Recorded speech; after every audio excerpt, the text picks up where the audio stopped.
Quarterly, the Gospel of Mark. Lesson 4, Mark 4:35 to 5:43. The power of God. After a block of material in which Jesus is teaching through parables, Mark moves on to show us Jesus' power through a series of miracles, which are linked by the theme of death. The first miracle involves stilling a terrifying storm on the Sea of Galilee, Mark 4:35 to 41, which threatened to kill the disciples. This was followed by Jesus casting out a demon from a man who lived among the tombs, the realm of the dead, in Mark 5 verses 1 to 20, and finally by Jesus raising a girl from the dead in 5:21 to 43. Jesus' power over the force of chaos, whether natural or supernatural, is on clear display. If the previous section was designed for those who have ears to hear, this section is for those who have eyes to see. Jesus appears to have spent the whole day teaching the crowds from the boat, so it was evening by the time he and his disciples departed to sail over to the other side of the Sea of Galilee, Mark 4:35. The side he was leaving, on the west, was his home area of Galilee, which was largely Jewish, while the other side, the region of the Gerasenes or Gergesenes, according to some manuscripts, on the east side of the sea, held a much more mixed population.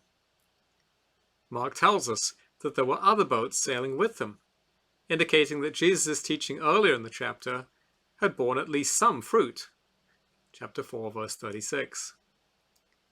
As they made the journey across the Sea of Galilee, a sudden gale swept down upon them, so that the waves were breaking into the boat and starting to fill it, verse 37, endangering all of their lives. And yet Jesus remained asleep in the stern of the boat, which would have been a relatively sheltered location, verse 38. When he was awakened, Jesus' calmness contrasted sharply with the consternation of the disciples, many of whom were experienced fishermen. The disciples rebuked Jesus for his lack of concern over their lives. Yet, unlike the pagan sailors, who found themselves in a similar situation in the book of Jonah, they do not urge Jesus to pray to his God. Compare Jonah 1:6. The situation seemed to the disciples to be beyond even divine deliverance, making it all the more astonishing when Jesus simply raised his voice and with the word stilled both the wind and the waves on his own authority, replacing a great storm with a great calm, verse 39. Jesus then rebuked the disciples for their fear and their lack of faith. Not merely lack of faith in God, but more specifically, lack of faith in him, since he is the one whose power delivered them, verse 40. The result is that they were filled with an even greater fear, no longer simply a fear of the storm, but now a fear of Jesus. The question, who then is this, that even the wind and sea obey him, verse 41, is rhetorical, because they immediately grasp the implications of what they've seen, that Jesus must himself be God to be able to command the wind and the waves in this manner. There was no time for Jesus to rest on his laurels. Immediately, a favorite word of Mark, he was confronted by a man who was possessed by an unclean spirit, who had been living among the tombs. Chapter 5, verse 2. On account of his supernatural possession, the man has been marked out by superhuman strength, tearing off any chains with which someone might try to restrain him, as well as by acts of self-harm, cutting himself with rocks, verse 4, likely in a futile attempt to hurt the unclean spirit that tormented him. He was as powerful and threatening as the storm in the previous episode, and as soon as he saw Jesus, he ran towards him, verse 6. Yet what might have seemed at first a threatening approach was rapidly transformed by him falling down before Jesus, who needed no chains to subdue him. Jesus summoned the unclean spirit to come out of the man, and it responded with a plea not to be tormented, verse 7. It's striking that, unlike the disciples, who left the question, "Who is this?" unanswered at the end of chapter 4. The unclean spirit immediately recognized and acknowledged Jesus as the Son of the Most High God. Jesus was clearly in control of the entire interaction from start to finish. He had the power to cast these spirits out and the power to tell them where to go next, in this case, into a herd of pigs, verse 13. Pigs were unclean animals in the Old Testament, so the unclean spirits were fittingly exchanged from one unclean location among the tombs to another in the pigs. Yet their reprieve was short-lived, and they faced an unexpected fate as the pigs responded to their possession by drowning themselves in the Sea of Galilee. Verse 13.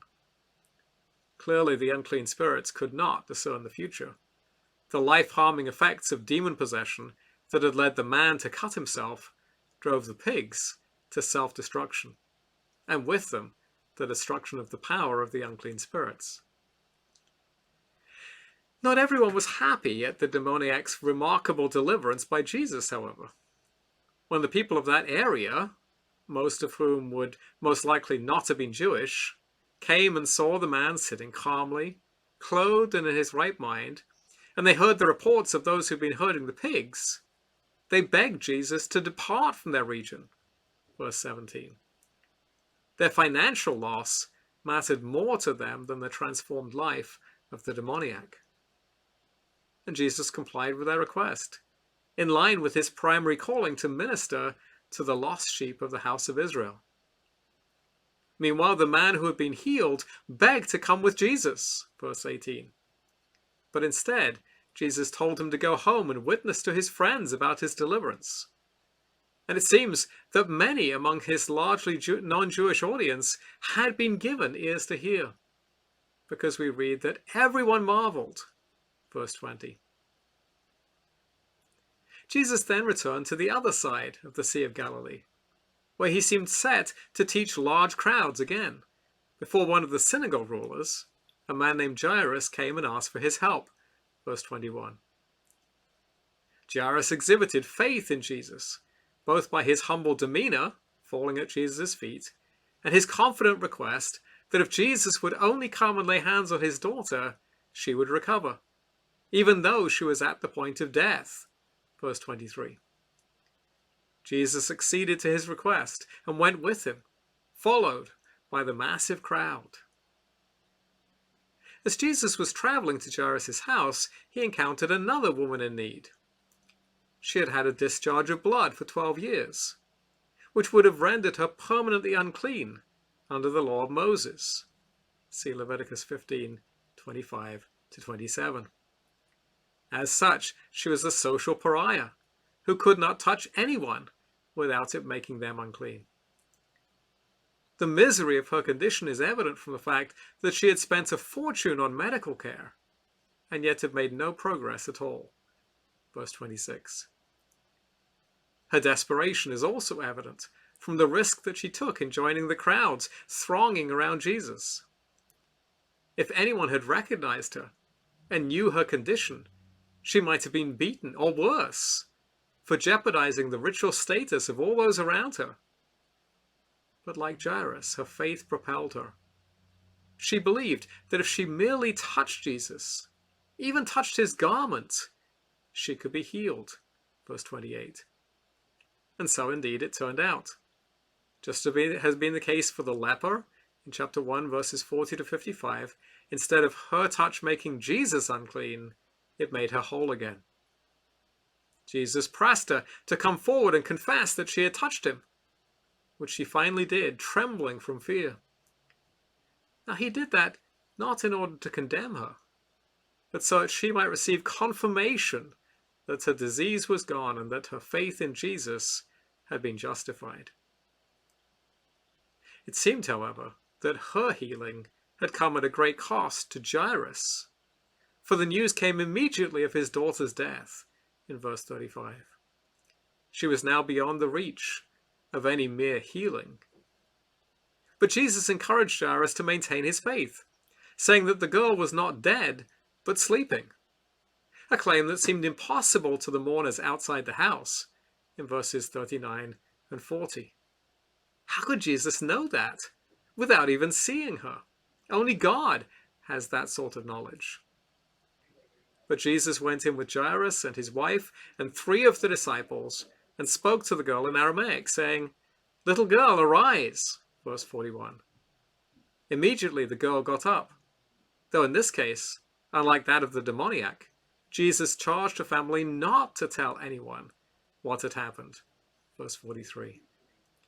Jesus had the power not merely to bring physical life to the girl, after which she would eventually die again, but he had the power to bring the whole family to eternal life through faith in him. Verse 26. Application questions. When have you faced an overwhelming situation in your life, like the disciples in the storm? How did you engage it? With faith or unbelief? And what did you learn? 2. Why are there so many confrontations with demons in the gospel? Why don't we see the same things today? 3. Why does God allow Jairus' daughter to die if Jesus is going to raise her anyway? 4. Why doesn't God use his power to protect and preserve his beloved children from all the dangers of this world? What does that teach us about our own prayers?